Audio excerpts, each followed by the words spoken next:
Everything just changed for President Biden because he's now facing this new special counsel probe from the DOJ. Unlike, say, President Obama, who actually went 8 years with no special counsel probe, Biden and his staff are facing that kind of high-stakes review and wherever it may go because the Attorney General appointed a dedicated prosecutor to probe how classified documents ended up in Biden's office and home before he was president. And not just any prosecutor. We'll come back to that. But this week's news is a product of an unusual decision Garland made about 2 months ago when he appointed a different special counsel for Trump's classified documents. In certain extraordinary cases, it is in the public interest to appoint a special prosecutor based on recent developments, including the former president's announcement that he is a candidate for president in the next election, and the sitting president's stated intention to be a candidate as well. I have concluded that it is in the public interest to appoint a special counsel. That was odd. We reported that point at the time, how these type of counsels are not usually used in that situation. Legal experts said so back then. It was not necessary. Garland didn't need to do it. And he suggested that adding more review would increase confidence in the process. And the question then was, confidence among what people? Because people focused on facts will respond to the facts of the case, not bureaucracy or personnel. And right-wing Trump defenders, they won't be accepting any Trump indictment were one to come out of that process, whether Jack Smith is involved or not. So it seemed like a tell. Anyone thinking that just swapping in a different lawyer will appease the entire right-wing machine has not absorbed the last 6 years. Sounds a lot like the pre-Trump era machinations of another old-school legal figure, James Comey, who stumbled into several questionable decisions, not because he was an incompetent lawyer. Comey was a veteran and skilled prosecutor when he took over the FBI, but because he tried to game out politics and bargain in public with right-wing and bad faith actors. He made calls clearly based on what he predicted they might say in politics, instead of just following the law and ignoring whatever heat may or may not come. That was then. This is now. And then there's a tell that this can also be, for the Justice Department, about more optics because of who Garland picked to lead the Biden probe. You remember Attorney General Barr. He was fiercely loyal to Donald Trump. In many different ways, the DOJ was attempted to be corrupted and compromised. I'm not going to remind you of all of that list here. Trump even tried to claim there was voter fraud with no evidence at the very end. That's where we saw Barr break with him. But President Trump here has now tapped a prosecutor and DOJ official from that whole era who worked under controversial Trump appointee Rod Rosenstein during some of the clashes over Mueller. And so this is an individual who, whatever his qualifications are in law, has very clearly and publicly been selected because of his link to that Justice Department, which was a low point, a nadir in the many years of many different parties at the White House working with the DOJ. Everybody understands that. Everybody knows that. I could run a bunch of different clips of Republicans and moderates and independents talking about that because we all lived through those 5 years. I'm not going to do that right now, but I'm going to remind you that is the apparent link for this new person, Mr. Hur, who, as a prosecutor, was out there talking up Trump legal priorities.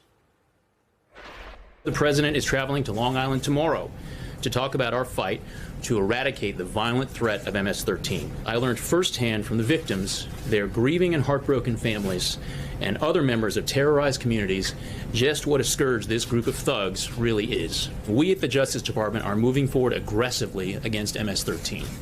Specifically, pursuant to the president's direction. Pursuant to President Trump's direction, that was her on the Trump agenda. Now, that's not my emphasis. That is what distinguishes him, the Trump experience, because while he does have solid legal credentials, so do hundreds of other lawyers, top law schools, government experience in even Republican administrations. But it's the Trump link that stands out. That's what Garland keeps tapping for these kind of probes, using Trump vets for any Biden case, because he's done that on the cases involving the president's son. It is now what D.C. experts say will make this person, her, a good choice. Not the substance, but to show this is fair. And again, the question becomes, show who? Take a listen to some of the conventional wisdom. I think you need to appoint Robert Hur to show that you're treating these two men equally. Experienced federal prosecutor. He was in the crucible in the Trump administration. And I think Rob Hur is the perfect choice for this job. All of that makes it very, very hard for Republicans to say that this is somebody who is going to just, throw in the towel for President Biden.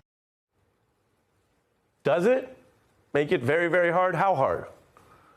The claims there from some people whose legal expertise is excellent, but right now we're not really talking about law. We're talking about what is hard for Republicans. The claim there isn't about law, facts, or experience.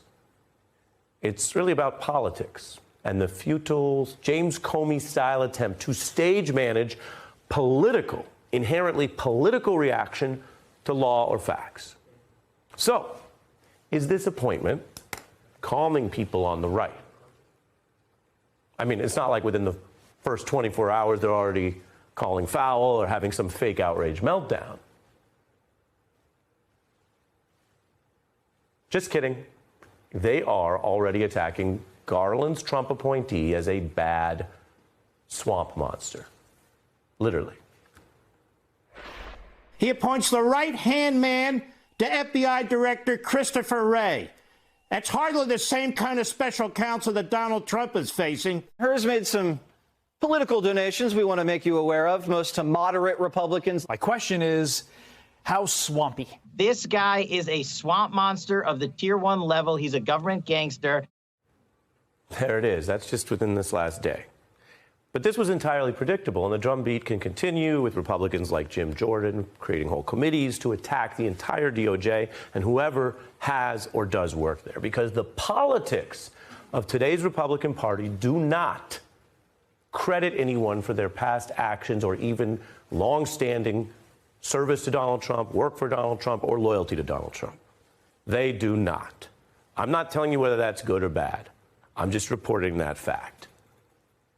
If you don't do every single thing they say, particularly on anything connected to their political goals and Donald Trump, then you will be completely tossed aside, whether you're a longtime Trump org lawyer and executive like Mike Cohen, or a longtime Republican Party leader like Liz Cheney, or the ultimate Trump loyalist, Mike Pence.